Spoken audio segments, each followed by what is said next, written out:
A todos, muito boa noite. O Governo quer uma estratégia coordenada de combate ao aumento dos índices de criminalidade. Foi este o objetivo de um encontro que reuniu esta manhã os ministros da Administração Interna, da Justiça e dos Direitos Humanos e o Procurador-Geral da República. 2 horas para discutir e definir estratégias conjuntas para fazer face ao aumento dos índices de criminalidade. Presentes 2 ministros, o da Administração Interna, Arlindo Ramos, e o da Justiça e Direitos Humanos, Roberto Raposo. O Procurador-Geral da República, Frederico Samba, também o Vice-Comandante-Geral da Polícia, o Diretor da Polícia de Investigação Criminal e o Diretor dos Serviços Prisionais. O encontro foi convocado pelo Ministro da Administração Interna. Estamos preocupados com a onda de crescimento da criminalidade que existe atualmente. E pedimos esse encontro para analisarmos as causas. As causas, a polícia apresentou as suas causas, qual é a origem que provocou um certo crescimento da criminalidade nesses últimos dias. E também quisemos ouvir a PIC, o Procurador-Geral da República, portanto, foi um encontro de trabalho. Para o Ministro da Administração Interna, a conjugação de esforços para combater a criminalidade é um imperativo. É fundamental e é preciso que os órgãos ligados a esse ramo cooperem entre si para poder pôr cobrar essa situação. É uma situação preocupante, nós estamos preocupados, a polícia está a fazer a sua parte, mas é preciso que os outros também façam. Segundo o Ministro, o controlo dos delinquentes cujas penas são indultadas ou comutadas é fundamental. É preciso nós controlarmos essa gente, é preciso nós avaliarmos em termos daquilo que é reinserção social, se estão dispostos ou estão capacitados para serem exercidos novamente. Mas é preciso nós termos em conta que esses indivíduos, alguns deles, são muito reincidentes, portanto é preciso ter um controle sobre eles. É por isso que nós convocamos aqui, tivemos um encontro com o Procurador-Geral da República para nós avaliarmos em conjunto o perigo que essas pessoas podem, nesses últimos dias, constituir para o Estado de Santo Tomé. Temos as medidas preventivas, definimos algumas medidas que vamos tomar rapidamente e vamos avançar para ver como é que conseguimos resolver o problema. Ministros da Administração Interna e da Justiça e Procurador-Geral da República reunidos para definir estratégia conjunta de combate ao aumento dos índices de criminalidade. O governo está preocupado com o aumento da criminalidade no país. O primeiro-ministro Patrício Trovoada reconhece que as forças de segurança estão debilitadas e defende a reposição da autoridade do Estado. Nós temos uma polícia de investigação criminal, atualmente, salvo erro, com 9 ou 10 processos disciplinares. Devido à própria situação interna, dos comportamentos internos. Nós temos uma polícia de investigação criminal que não tem pistola. É a situação que nós encontramos. Compraram coletes à prova de bala, mas não compraram pistola, quer dizer, para pique. Mas, enfim, é preciso ver o que é o Estado também. É verdade, a criminalidade aumentou, mas aumentou e tem estado aumentado porque há um vazio. Não há nada para, de facto, travar. Não há meios, não há homens, não há políticas, não há um bom serviço de informação, não há etc. Bom, nós temos pistas de solução. Em meio rural, aumentar a presença daquilo que chamamos a polícia comunitária, não é? Algum trabalho nas comunidades, mas necessariamente isso passa por o aumento das forças policiais. As forças policiais não têm material de comunicação. Têm poucos meios rolantes. Quer dizer, é preciso ver em que situação se encontra o país. E temos que fazer essas opções, que são fundamentais, não é? Para que a autoridade de Estado volta, de facto, a estar presente no país. Daí que nós não podemos face a isso, ir para o outro extremo e deixar cada um fazer a sua justiça, deixar que haja abuso do poder e, sobretudo, que se desrespeita os direitos do cidadão e os direitos humanos. Por isso, essa situação da debilidade das forças de segurança pública, nós estamos a resolver.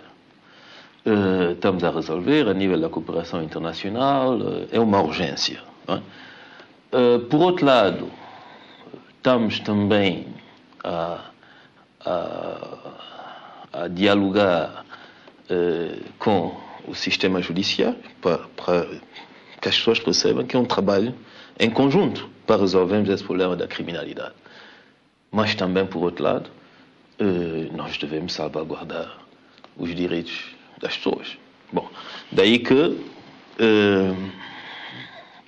eu quero que as pessoas percebam uma coisa.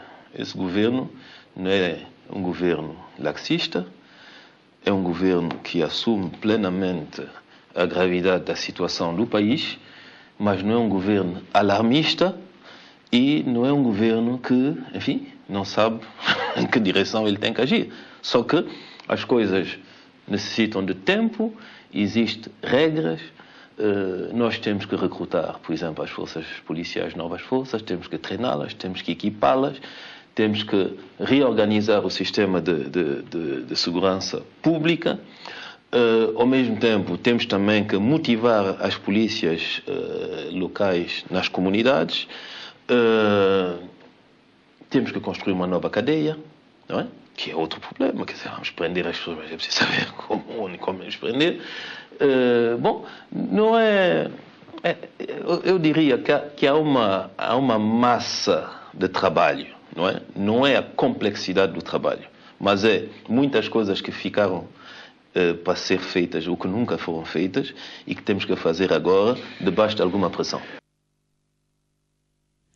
O primeiro-ministro e chefe do governo são-tomense diz-se satisfeito pela forma célere e exemplar como as decisões tomadas a quando da sua visita a Angola têm vindo a ser implementadas pelas autoridades dos dois países, nomeadamente na componente financeira de apoio ao Orçamento Geral do Estado.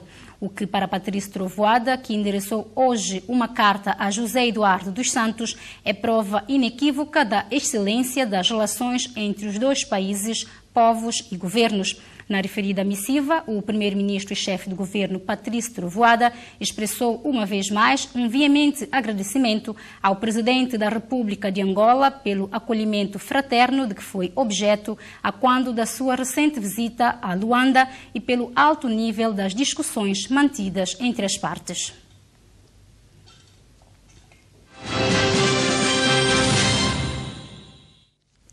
O primeiro-ministro Patrício Trovoada garantiu que São Tomé e Príncipe vai conhecer progressos nesta legislatura de 4 anos. O chefe do governo são-tomense, em entrevista a um canal de televisão digital em Lisboa, disse acreditar que dentro de 2 anos a situação de energia estará em grande medida resolvida. Nós acreditamos que dentro de 2 anos, no máximo, a situação da eletricidade será, digamos, atingirá um grande nível de satisfação a nível das populações, com a cobertura praticamente nacional a nível da rede da EMAI. Os preços, os custos de produção a nível das térmicas irão provavelmente continuar altos, mas pelo menos a cobertura nacional será uma realidade. Com respeito à água, os grandes centros urbanos, eu diria o corredor que vem de Milagrosa até Praia Melão daqui a 2 anos, a situação da água, passando por Ribamato, São Fenícia, Almas, estará completamente resolvida. A parte norte da cidade e o distrito de Lobata, também, dentro de menos de 2 anos, provavelmente dentro de 9 meses, a situação da água estará resolvida. Ribeira Afonso, 2 anos, a situação estará resolvida. Santana poderá demorar um pouquinho mais, mas eu acredito que com os novos financiamentos, sobretudo na perspectiva do FED, a água e o saneamento do meio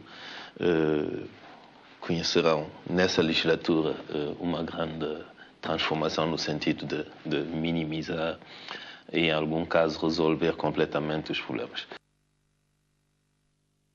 Para além de água e energia e saneamento do meio, o Governo também garante que nesta legislatura haverá melhorias nos setores da agricultura e da pesca.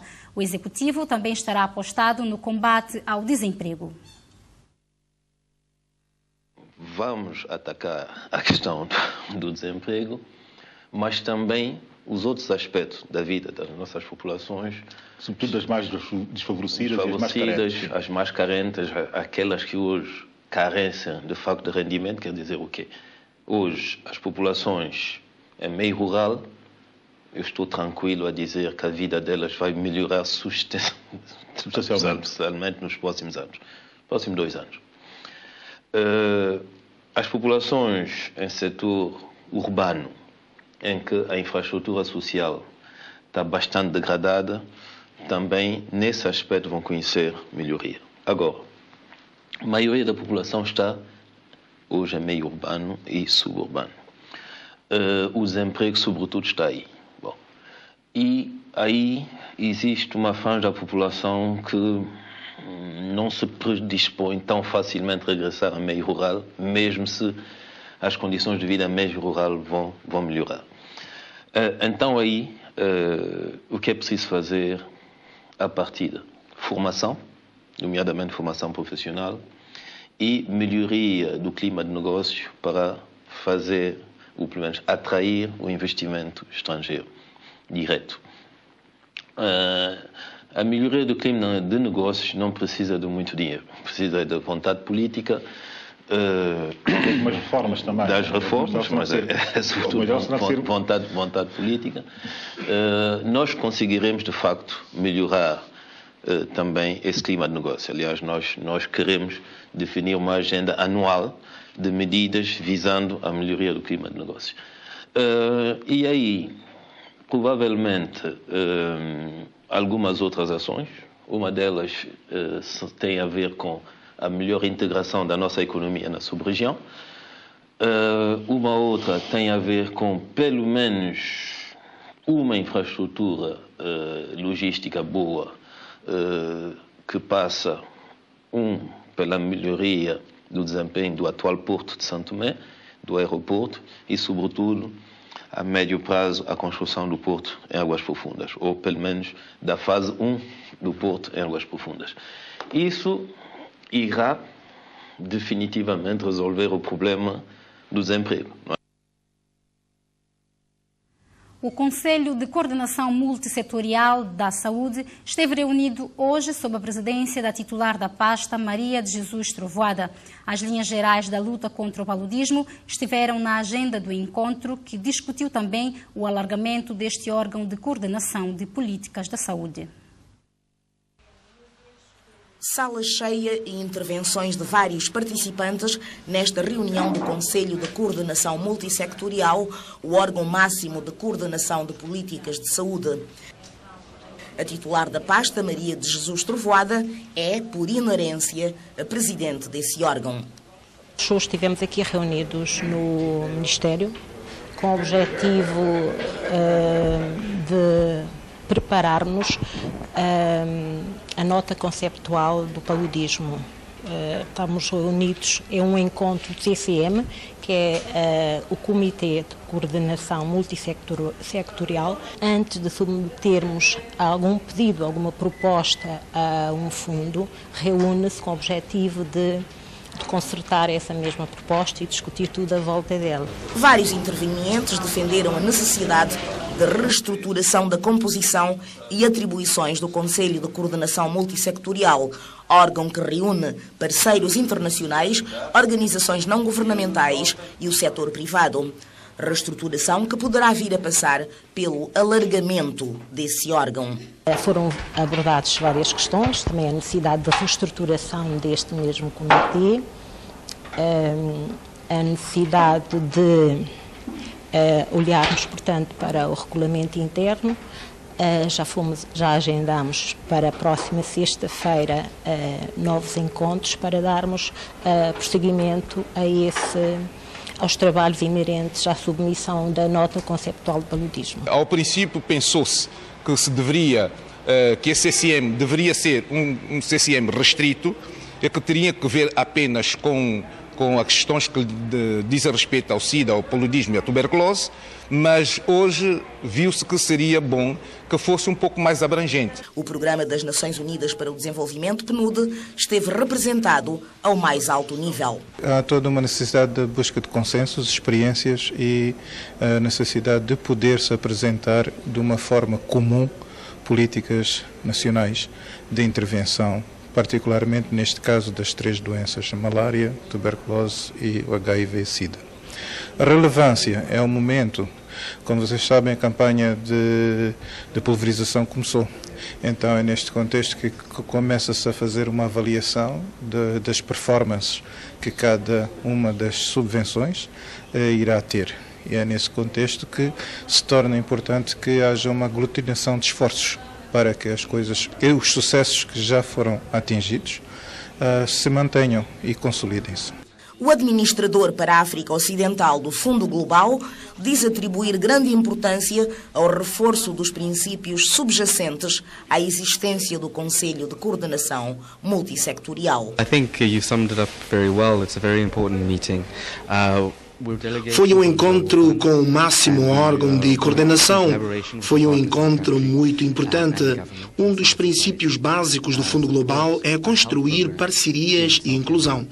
E é muito importante para o Fundo Global que o diálogo continue e esses princípios possam ser fortalecidos em benefício das pessoas e do país. For the benefit of those people receiving the services in the country. Conselho de Coordenação Multissectorial reunido esta segunda-feira no Ministério da Saúde. O bastonário da Ordem dos Advogados falou sobre o princípio da separação de poderes em São Tomé e Príncipe. Foi durante o programa STP Real da TVS. Sr. bastonário, o princípio da separação de poderes é respeitado em São Tomé e Príncipe? Os diferentes órgãos de soberania em grande medida, respeitam a separação de poderes? Em grande medida, porque quando nós comparamos países que vivem em sistemas democráticos há mais de 200 anos com o nosso, que tornou-se independente há 40 anos e vive há cerca de 23 anos em regime democrático, o papel, aquilo que está, digamos, acometido a cada um dos órgãos de soberania, acaba por ser aquela separação clássica de poderes. Nós temos a Assembleia Nacional que vai fazendo as leis, temos o governo que faz a administração do país, gera o bem público, temos os tribunais que dizem direito e temos um Presidente da República, que são os 4 órgãos de soberania. E creio que o Executivo, o Judiciário e o Legislativo estão cada um no seu devido lugar. Evidentemente que temos que ir melhorando aquelas zonas de competência imbricada e que podem causar algum conflito de vez em quando. Normalmente, a separação de poderes, os iluministas franceses, Voltaire e Montesquieu, deram-nos, ou trouxeram teses, e para aqueles que são estudiosos desta matéria, defendiam de que o Estado não devia ser visto como uma amálgama, mas ele devia estar compartimentado para que cada um ou cada instituição fizesse melhor o seu papel. Se nós colocarmos o governo a fazer leis, o governo fará leis que se adequem aos seus interesses diretos. Então precisamos que não seja o governo a fazer leis, porque o governo deve estar ocupado na gestão do país, na administração dos interesses públicos. Nós não podemos colocar os tribunais a fazer leis, porque a função dos tribunais é aplicar a lei. Se os tribunais fizessem leis, teríamos uma situação complicada, porque fariam aquelas leis que mais jeito dá ao exercício da sua atividade. O que leva a concluir de que o Poder Legislativo deve, de facto, limitar-se a fazer leis, o Poder Judiciário deve limitar-se a aplicar essas leis e a interpretá-las, e o Poder Executivo deve limitar-se à utilização de todo um arcabouço normativo feito pela Assembleia, uma parte elaborada por ele próprio, porque os decretos são competência do Governo, mas, sobretudo, em todas as matérias estão ligadas com o seu próprio funcionamento. Ainda nesta edição do programa STP Real, o bastonário da Ordem dos Advogados falou sobre o papel dos tribunais na interpretação da lei e sobre a independência do Poder Judicial.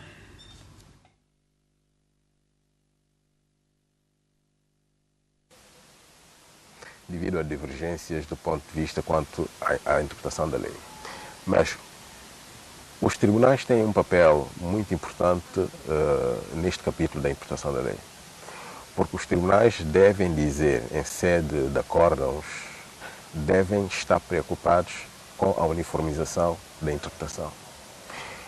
Não podemos cada um de nós fazer a interpretação que nos é mais conveniente.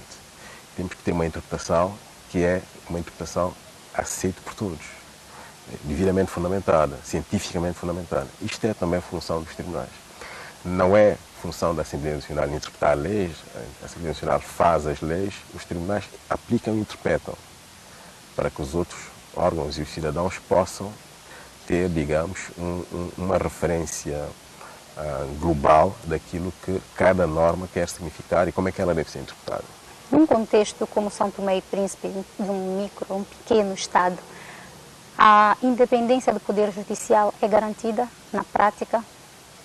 Na prática, a independência do Poder Judicial não pode ser vista como um todo, porque o Poder Judicial, a independência desse poder é garantida pela independência do juiz enquanto tal. E eu dou-vos um exemplo.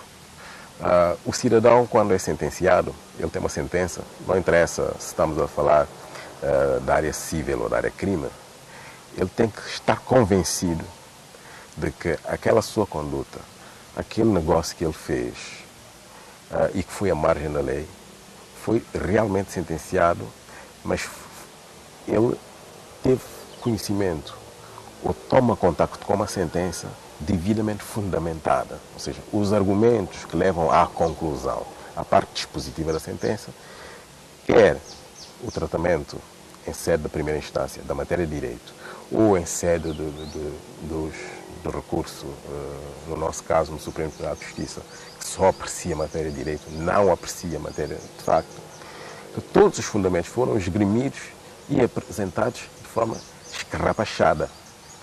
Porque só assim é que convencemos o cidadão ou as empresas de que a justiça foi feita. E é aí que reside a independência do juiz. A independência do magistrado está, sobretudo, na maneira como ele lavra o acórdão, na maneira como ele faz uma sentença. A falta de chuva que se fazia sentir no país pode ter chegado ao fim. São informações dos serviços de meteorologia que consideraram o período de uma ocorrência da época. De acordo com as informações climáticas do país, os meses de janeiro e fevereiro são considerados de épocas de pouca precipitação, a qual denomina-se de gravanito. Entretanto, nesta altura, dados meteorológicos apontam para alguma precipitação. A partir de agora, estamos com todas as condições criadas para ter chuva. Não digo todos os dias, mas em relação aos dias passados. As condições para a precipitação estão preparadas com a existência atual da umidade, zona de convergência intertropical, ventos favoráveis, pressão baixa e outros fatores. Eu falo concretamente para as próximas horas. Hoje, por exemplo, aproveito, já passei em direto a previsão do tempo. Hoje vamos ter um tempo como esse, nublado, com probabilidade de haver chuvas, ou chuva fraca ou aguaceiros, acompanhado de trovadas isoladas. Ao mesmo tempo, a mesma situação para amanhã. Com a boa nova da vinda das chuvas, espera-se pela maior produção agrícola e a consequente melhoria do tempo e da saúde, tendo em conta as várias epidemias que advêm do tempo nesta época. As comunidades do interior da Vila do Conde, nomeadamente Marciano, Gleba e Saltado, dispõem de iluminação 39 anos depois da independência. A inauguração aconteceu este fim de semana para a alegria dos populares. No interior do Conde, a população vive uma nova era. Depois de 39 anos da independência, a iluminação pública deixou de ser um luxo e inscreve-se agora como um direito consagrado de sobrevivência. Nas comunidades de Gleba, Saltado e Marciano, a circulação de pessoas e transportes faz-se com maior segurança, o que no passado era impossível. Estávamos à espera disso desde que Patrício entrou. Ele veio aqui ver estrada para fazer. Depois deram ele caída, ele caiu, nada se fez mais. No último tempo, como quase eleição, vieram pôr nos bairros de cemitério aí para poderem fazer estrada. A população não aceitou porque tinha caveira, tinha tudo isso. Já mandou chamar a gente de TV, assim veio, eliminaram isso, não mostraram ao povo. E hoje agora? Hoje eu estou contente, a Miri Trovada e Sou Policapo entrou há um mês, nem chegou mês, já temos energia. Agora contamos com eles para esperar estrada. Agora falta uma estrada, porque aqui tem muita pessoa, vive aqui, criança, minha tia caiu aqui, partiu mão, acabou de morrer. Saiu aqui aí para a estrada aí comprar peixe, caiu, partiu mão e só morreu e estou com luto de sorra. A gente vivia aqui muito péssimo. Deus paga presidente, Lobata, de Câmara, de Sopuli, oferecendo essa energia aqui. Essas três comunidades distam 1000 metros do centro da Vila de Conde. É formada por mais de 1000 habitantes. Contam os populares que a partir das 18 horas era perigoso circular aqui. Era um lugar, praticamente um lugar em risco. Porque é um lugar que por vezes as pessoas saíam em qualquer uma posição, raptava a outra. Agora, mesmo uma criança consegue sair para a estrada. Uma criança consegue sair para a estrada mesmo às 19, 20 horas, porque tem iluminação e não há medo. A iluminação pública através da rede da EMAI para essas localidades é uma promessa de campanha e de auscultação popular para a elaboração do Orçamento Cidadão. O Primeiro-Ministro e o Presidente da Câmara de Lubata são descritos como heróis em Gleba, Saltado e Marciano. Patrício Trovoada e Policarpo Freitas foram eleitos em Lubata. É um primeiro passo. Eu devo dizer que é uma preocupação que a população do Conde apresentou-me a mim durante o período eleitoral. E eu havia-os dito, caso o ADI ganhando as eleições, e se eu for presidente de Câmara em nome do ADI, irei colocar cá uma iluminação pública. Então é o que eu fiz. Primeiro, o que eu fiz logo a primeira, em menos de um mês, coloquei cá a iluminação pública. Então, tiveram essa iluminação pública, passaram o Natal e o Ano Novo com a iluminação pública. E agora falta o outro passo, que é a estrada, via de acesso, que também é uma situação bastante preocupante para esta localidade. Então, são 3 localidades que nós colocamos iluminação pública. Colocamos em São Marciano, Saltado e Gleba. Portanto, é para aí cerca de 1.500 moradores que vivem aqui nessas 3 localidades. Portanto, a Câmara irá fazer muito mais para a comunidade da Vila do Conde. A alegria dessa população também dá-lhe força e motivos para poder continuar a trabalhar em benefício da população? Claro que sim, eu fico mais motivado, mais emocionado, embora o objetivo da Câmara é estar mais próximo das populações, é o maior nosso objetivo, atendendo às preocupações das populações. Então nós iremos paulatinamente, consoante o orçamento que nós tivemos, de atender às preocupações. Começamos com a iluminação pública, via de acesso, também já arrancamos com balneários públicos e vamos fazer muito mais para a população da Vila do Conde, Santo Amaro, Guadalupe e outras localidades mais que não vou aí mencionar. Lubata ganha visibilidade e o presidente da autarquia promete fazer mais e melhor, sempre num ambiente de festa.